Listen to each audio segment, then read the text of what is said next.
小雨因为受到梦境影响，跟现实的世界混淆了，变得不肯跟人接触。在我跟天心正想着办法的时候，小雨的爸爸出现了。没错，而且对我说，其实有一个连医院档案都没有记录的秘密，在小雨的档案中，是有些事情没有提及的，那就是小雨噩梦的源头。我想不到这个秘密竟然会如此的丑恶。小雨被侵犯过。那个时候小雨还很小，有一次放学的时候被人掳走了，虽然后来找回来了，但是他已经被那个禽兽。如果事情是这样的话，为什么在档案里找不到呢？那是因为是我刻意隐瞒了这件事。高先生，我想你可以理解，自己的女儿被人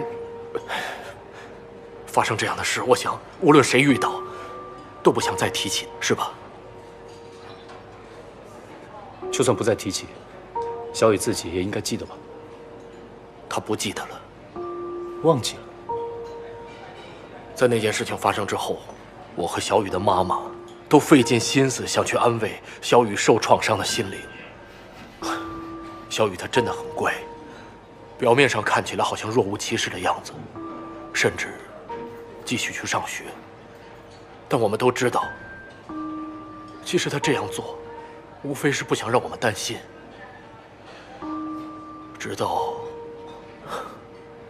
小雨妈妈因为疾病过世，突然有一天，我就感觉到小雨她真的完全忘记了那件事。忘记了？哎呀，是啊，她竟然主动地跟我说要回到那次被人拐走的那个公园。在过去，她无论什么情况都不愿意回去，甚至是有时候坐车经过，从远处看到，她都会低下头，装作什么都看不到的。但在那天，她竟然问我可不可以带她去那个公园玩。起初我还很怀疑，是不是她装出来的。后来我坐在一边，我仔细留意她，我看到了她脸上的笑容，我就知道，她真的是完全忘记了那件事。这么刻骨铭心的事情，怎么可能说忘就忘了？哎呀，其实那个时候，我也是这么想的，所以之后的几年，我都没敢放下戒心，我怕有一天她会突然想起那件事情。可能是小雨妈妈的在天之灵保佑吧。接下来，她真的没有再提起过。不过，也可能正因为这样，让她的身体出现了另一个问题。噩梦的问题。因为小雨的关系，我看了许多关于精神病的书，有许多案例，都是因为当事人遇到一些他没办法接受的事情，所以就在心里面制造了另一个性格出来安慰自己。你应该是指人格分裂症吧？不过，小雨的情况有些不同。我觉得，他就是太想把这件事情给忘记了，到最后好似是成功了，但那份记忆仍然存在，所以有时候，在他梦里还会出现。梦里面那个黑衣人，其实，就是他对那个禽兽的残留记忆。我不明白，你为什么不把你知道的告诉李医生？那是因为我不想小雨再记起那件事。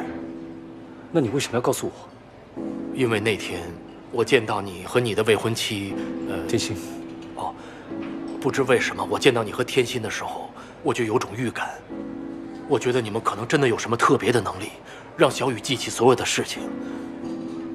如果是这样的话，那小雨就要再重新接受一次，她自己拥有这样一个悲剧的人生。我不想看到这样的情况出现。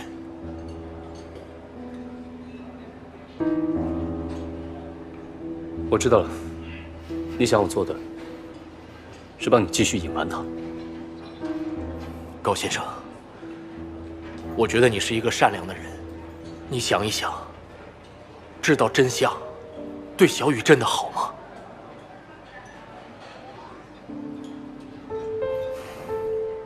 如果你愿意答应我的话，无论什么条件，只要是我能办得到的，我都会答应你。我答应你。真的。嗯。谢谢你。不客气，幸亏你及时出现，这样我跟天心就不用再继续查下去了。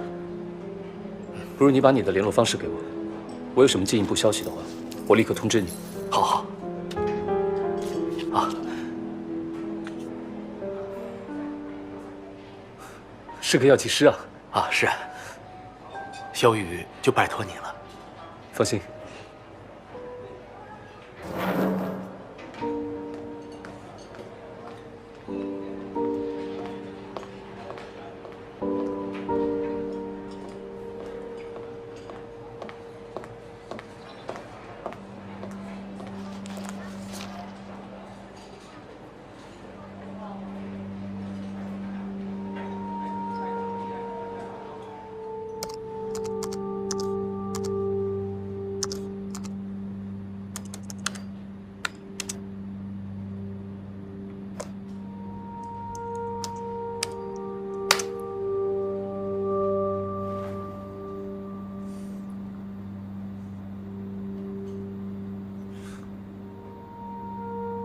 现实里被遗忘了的记忆，真的会变成梦境吗？